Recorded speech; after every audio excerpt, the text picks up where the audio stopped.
இது மகிமை நேரம். கர்த்தராகிய இயேசு கிறிஸ்துவின் நாமத்தினாலே மீண்டுமாக மகிமை நேர நிகழ்ச்சிக்கு உங்களை அன்போடு கூட வாழ்த்தி வரவேற்கிறேன். இந்த நிகழ்ச்சி மூலமாக நாம் தேவனுடைய வார்த்தையை பகிர்ந்து கொள்ளும்படி தேவன் நமக்கு கிருபை பாராட்டியிருக்கிறார்.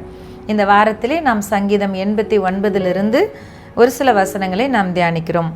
இந்த 19வது வசனத்திலே சொல்லப்பட்டிருக்கிறது, நீர் உம்முடைய பக்தனுக்கு தரிசனமாகி சகாயம் செய்யத்தக்க சக்தியை ஒரு சௌரியவான் மேல் வைத்து.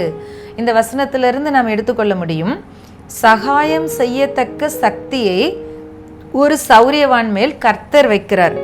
அப்போது இன்னைக்கு உங்களையும் என்னையும் குறித்து இந்த வார்த்தை சொல்கிறது, சகாயம் செய்யத்தக்க சக்தியை தருகிற தேவன். இந்த வார்த்தையெல்லாம் நமக்கு ரொம்ப பழக்கமில்லாத ஒரு வார்த்தை போல் இருக்கிறது. பக்தர்கள் என்று சொல்லப்பட்டிருக்கிறது, சக்தி என்று சொல்லப்பட்டிருக்கிறது.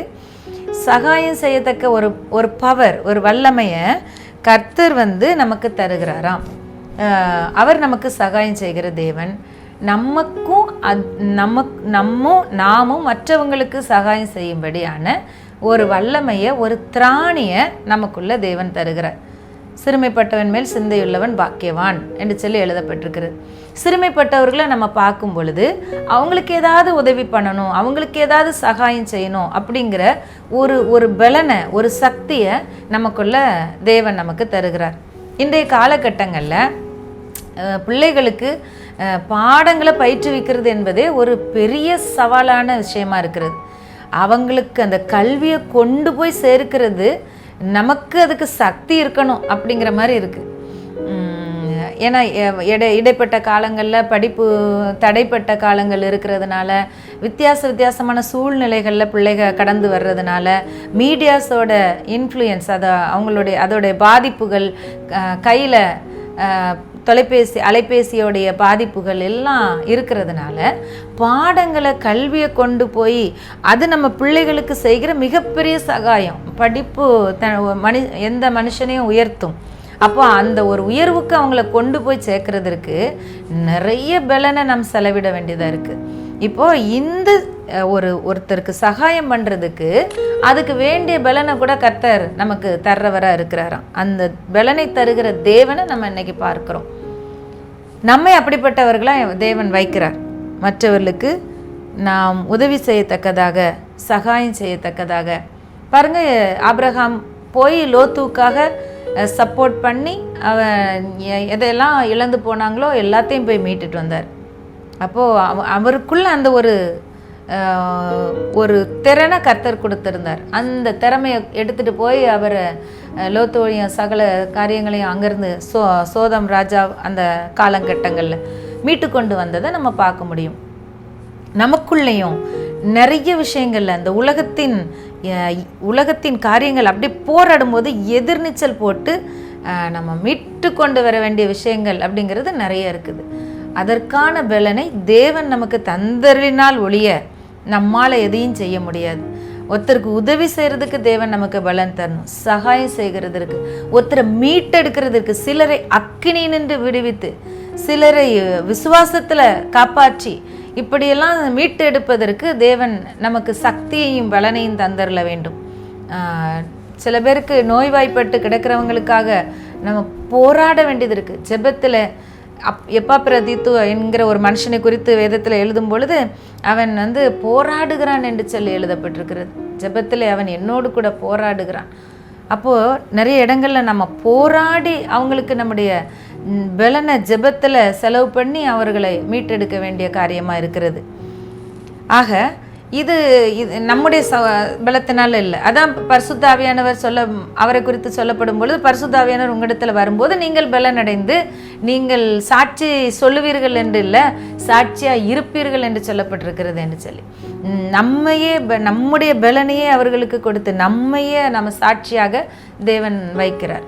இந்த பரிசுத்த ஆவியானவருடைய பலன் நமக்குள்ள வரும்பொழுது, அதனால தான் சொன்னார், எங்கேயும் போயிடாதீங்க, தேவனால் உரைக்கப்பட்ட அந்த தீர்க்க தரிசனம் நிறைவேறுவதற்கு நீங்கள் எருசலேமிலே காத்திருங்கள் என்று சொன்னார். இந்த சகாயம் செய்யத்தக்க பலன், இந்த பரிசுத்த ஆவியானுடைய பலன், சாட்சியா இருக்கத்தக்க பலன், அநேகரை மீட்கத்தக்க பலன், வியாதிகளிலிருந்து, போராட்டங்களிலிருந்து, மரண உபாதைகளிலிருந்து, அக்கினியிலிருந்து தப்பு வைக்கிறதுன்னு சொல்கிறது, அந்த நரக அக்கினியிலிருந்து, அடிமைத்தனத்திலிருந்து எல்லாம் மீட்டெடுக்கக்கூடிய அந்த மிகப்பெரிய சகாய ஊழியத்தை தேவன் நம்மேல வைத்திருக்கிறதுனால அவர் அந்த பலத்தை நமக்கு கொடுக்கிறார். அப்படிப்பட்ட தேவன் நம்மோடு கூட இருக்கிறார். நம்முடைய பலத்தில் ஒன்றுமே முடியாது. என்றைக்குமே எந்த ஒரு பெரிய வேலைக்குனாலும் சரி, சின்ன வேலைனாலும் சரி, பரிசுத்த ஆவியானுடைய பலத்தை நம்ம சார்ந்து கொள்ளும்போது ஈஸியாக நம்ம ஜெயிக்க முடியும், லகுவாக ஜெயித்து கொள்ள முடியும். நான் செய்கிறேன், என் பலத்தில் நான் முயற்சி பண்ணுறேன்னு நினச்சேன்னா அதில் ஜெயிக்க முடியாது, அதில் சோர்வு வந்துடும். ஆனால் பரிசுத்த ஆவியானவரே, இது உங்கள் வேலை, நீங்கள் செய்ய போகிறீங்க, நீங்கள் இந்த வேலையை முடிச்சுத்தாங்க. பரிசுத்த ஆவியானவரே, வாங்க நம்ம இந்த வேலையை இன்னைக்கு இதை செய்யலாம், இன்னைக்கு உங்கள் கிருபையோட இந்த வேலையை முடிக்கலாம் அப்படின்னு சொல்லி எல்லாத்துக்கும் அவருடைய பலனை நம்ம சார்ந்து கொள்ளும் பொழுது நாம் லகுவாக ஜெயிக்கிறவர்களாக இருக்கிறோம். சில நேரம் நம்ம போராடி பார்ப்போம், நம்முடைய முயற்சியில் நம்முடைய பலத்தில் நின்று பார்ப்போம், ஏதாவது ஒன்று செஞ்சு பார்ப்போம், யாருக்காவது ஒரு கட்டத்தில் போய் நின்று பார்ப்போம். ஆனால் எல்லாமே ஒரு சூழ்நிலையில் அப்படியே நம்மளை டயர்டாக்கிறோம், சோர்வடைய பண்ணிடும், அல்லது பின்வாங்க பண்ணிடும். ஆனால் பரிசுத்த ஆவியானவருடைய பலத்தோடு நீ நின்று செய்யும் பொழுது அந்த வேலையை நம்ம இல்லை, நமக்குள்ளே இருக்கிற ஆவியானவர் பொறுப்பெடுக்கிறதுனால, நம்ம பொறுப்பில் இருக்கிற வரைக்கும் அது ஹார்டாக இருக்கும். நமக்குள்ளே இருக்கிற தேவன் பொறுப்பெடுக்கும் பொழுது அது லகுவானதாக இருக்கும். இஸ்ரவேல் ஜனங்கள் அன்னைக்கு செங்கடலை பிளந்து ஆண்டவர் நடத்திட்டு போகும்போது அவங்க தேவனுடைய சார்பில் இருந்ததுனால, தேவன் அவங்கள நடத்தினதுனால, ஆவியானவர் அவங்கள அந்த இடத்துக்குள்ளே உள்ள கூட்டிகிட்டு போனதுனால அவங்க லகுவாக கடந்து போயிட்டாங்க. ஆனால் அதே செங்கடலில் மிகப்பெரிய சேனைகளோட பலத்தோட குதிரைகளோட இராணுவங்களோட வந்த அந்த பார்வோன் சேனைக்கு அந்த செங்கடலை கடக்கிறது ஈஸியான காரியமாக இல்லை. அவங்களுடைய உருளைகள்லாம் கலண்டு போகுது, சக்கரெல்லாம் கலண்டு விழுது, அவங்க பலத்தில் ஓடுறாங்க, ஓட முடியலை, அவங்க பலத்தில் கடந்துடலாம் நினைக்கிறாங்க, கடக்க முடியலை, அப்படியே திரும்பிடலாம் நினைக்கிறாங்க, திரும்ப முடியலை. பாருங்க, தேவனுடைய ஜனம் தேவ பலத்தினால, தேவன் அவர்களை கூட்டிகிட்டு போனதுனால அவர்களுக்கு அந்த கடந்து வெற்றி பெறக்கூடிய அந்த எல்லையை அடையக்கூடிய பாக்கியம் கிடைச்சது. தேவன் அப்படி அவர்களுக்கு சகாயம் பண்ணுறார். அந்த பாருங்க, செங்கடல் கூட அவங்களுக்கு வழி திறந்து கொடுக்கும்படியான ஒரு கட்டளையை பெற்று இருந்தது. அது அவர்களுக்கு சகாயம் பண்ணினது, அவர்களுக்காக திறந்தது. ஆனால் எகிப்திற்கு அது மூடிக்கொண்டது. அப்போது சகாயம் செய்கிறதுக்கு சக்தியை கொடுக்கிறது தேவன். இந்த பலத்தை, இந்த திறனை, இந்த ஸ்ட்ரென்த்தை நாம் சார்ந்து கொள்ளும் பொழுது நிச்சயமாகவே நாம் ஜெயிக்கிறவர்களாக, அதுவும் சுலபமாக லகுவாக ஜெயிக்கிறவர்களாக நாம் இந்த உலகத்தில் வாழ முடியும். நாம் ஜெபிக்கலாம். அன்பின் பரலோக தகப்பனே, இந்த நேரத்திற்காக நன்றியோடு துதிக்கிறோம், ஸ்தோத்தரிக்கிறோம் அப்பா. நீர் எங்களோடு கூட பேசுகிறதற்காக நன்றி ஆண்டவரே. ஸ்தோத்திரம் அப்பா. எங்களை சகாயம் செய்கிறவர்களாக நீங்கள் வைக்கிறதற்காக ஸ்தோத்திரம்.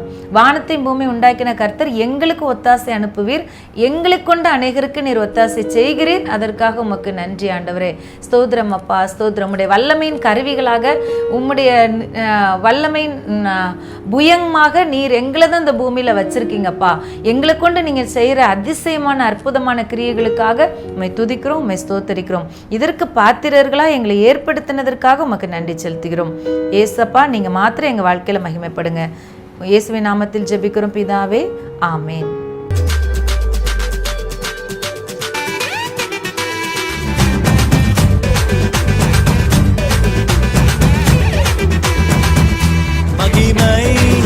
மகிமை